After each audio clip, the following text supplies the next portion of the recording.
Deus deve me ajudar, fazer a atividade e regressar vivo.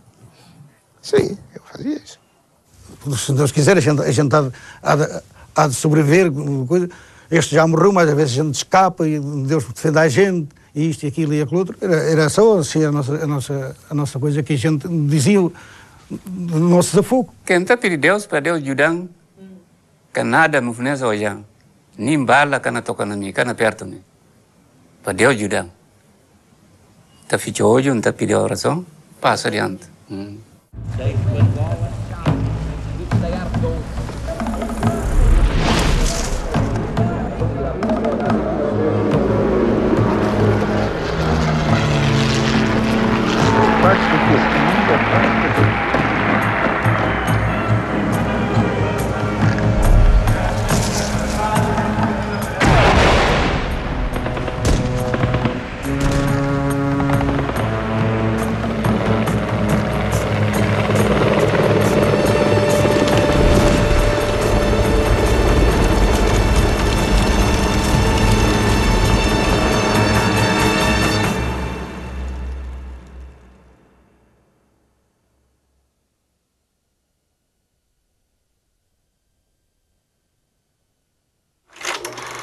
Dois anos depois de Angola, abre-se na Guiné uma nova frente de guerra. Com o apoio da Guiné-Conakry e reservas do Senegal, o PAIGC obtém rápidos resultados, atacando com emboscadas e minas. Salazar aceita falar sobre a autonomia com um grupo político guineense, mas recua. Em Angola, a guerra volta a agravar-se no norte, onde a UPA se tinha transformado em FNLA e combatia o MPLA, que entretanto formara também o seu exército.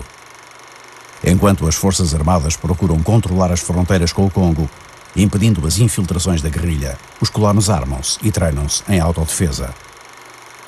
O governo promove a imigração segundo a ideia cada soldado um colono, cada colono um soldado.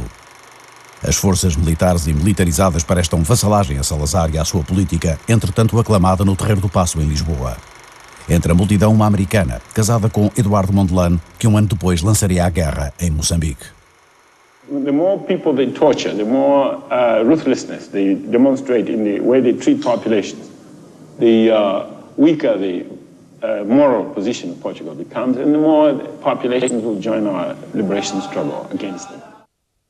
Eduardo Mondlane começara a emergir no universo nacionalista moçambicano, então motivado pelos acontecimentos de Moeda em 1960, e já fortemente influenciado pelo ambiente anticolonial no vizinho Tanganica, depois Tanzânia independente. Logo a partir dessa situação de Moeda, recordo que a única coisa que era, digamos, mais sensível eram as transmissões de rádio da Rádio Tanganica, que tinham já uma tendência para as populações, e aliás, não o faziam em português só, faziam em português, faziam em Maconde, faziam em Macua, incitando e chamando a atenção.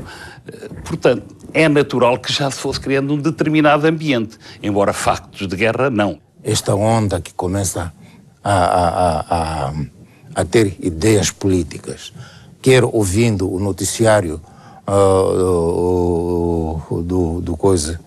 da Voz da América, quer mesmo da BBC, quer da Voz Africana, quer dizer, todos esses meios de informação iam preparando-nos, iam dando-nos conhecimento daquilo que se passava nos outros países. E então era mais ou menos uma mobilização que se fazia. E a PIDE foi introduzida nessa altura de UPA, naqueles anos. Foi introduzida e começou a organizar-se. As pessoas não podiam ouvir as rádios, era proibido. Quem fosse apanhado a ouvir essas emissoras lá, era muito perigoso. As pessoas viviam num clima de medo um do outro. Mesmo a pequena mobilização que se fazia-se entre pessoas de confiança. Eu, por exemplo, teria que comunicava com a Samora. A Samora arranjava outro indivíduo com quem se comunicava, eu arranjava outro indivíduo com quem me comunicava. Mas nunca em grupo. Porque a PIDE bastava ver-nos em grupo, isso constituía um grupo. Uma vaga de prisões em Lourenço Marques assinala o ano de 1961, na sequência de um facto que marcou a história do período pré-insurrecional. Eduardo Mondlane visita Moçambique como enviado das Nações Unidas, de que é funcionário. Tem então a oportunidade de viajar por várias partes do território, aproveitando para estabelecer contactos e promover encontros com algumas figuras do meio cultural e artístico.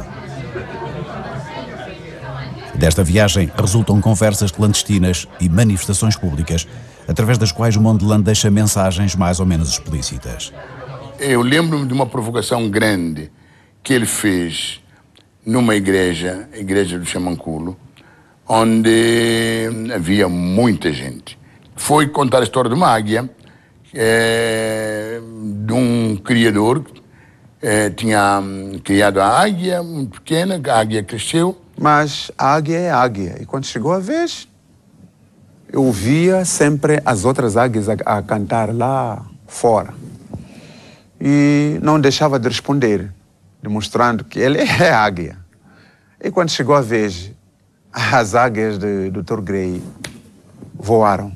Ele deu a entender de que eu estou longe de vocês, mas eu hei de voltar. Naquela altura começou a preparar-se para voltar para Moçambique, ou pelo menos dirigir um movimento que pode encorajar os portugueses a pensar em independência para o povo moçambicano. Estavam radicados ou exilados em países vizinhos muitos dos moçambicanos que contestavam a presença portuguesa. Dividiam-se por 3 pequenos movimentos, a UDENAMO, a MANU e a UNAMI, onde militavam alguns dos futuros dirigentes moçambicanos. Eram organizações sem verdadeiros programas de luta pela independência.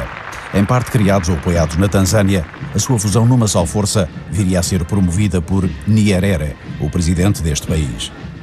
O governo tanzaniano dizia sempre, you must be united, you must be united. Mas a conversa ia lá e morria lá, etc. Até que o Kwame Nkrumah, quando organizou em 1962, não é? Em junho de 62, essa conferência, All African Freedom Fighters Conference, ele exigiu que os moçambicanos viessem lá como um só partido. Através do Nyerere, anunciou de que, bom, possivelmente há de vir um moçambicano que está nas Nações Unidas, trabalha nas Nações Unidas. Este também vai participar. É um homem, é um moçambicano, é um doutorado, que há de vir também. E o Nyerere escreveu cartas a Mondlane, o Nkrumah também, porque o Nkrumah também percebia que aquela gente que ele apoiava da UDENAMO não era aquela gente que teria a capacidade intelectual de dirigir o país. Então, e Mondlane põe como condição única que houvesse unidade. Havia um imperativo de unidade. E a pessoa de Mondlane era a pessoa que mais respondia pela sua idade. Todos nós tínhamos na altura 19, 20 anos. Mondlane já tinha na época os seus 40. E tinha uma grande autoridade moral sobre todos nós. E sentimos que Mondlane era de facto o grande catalisador para todos nós.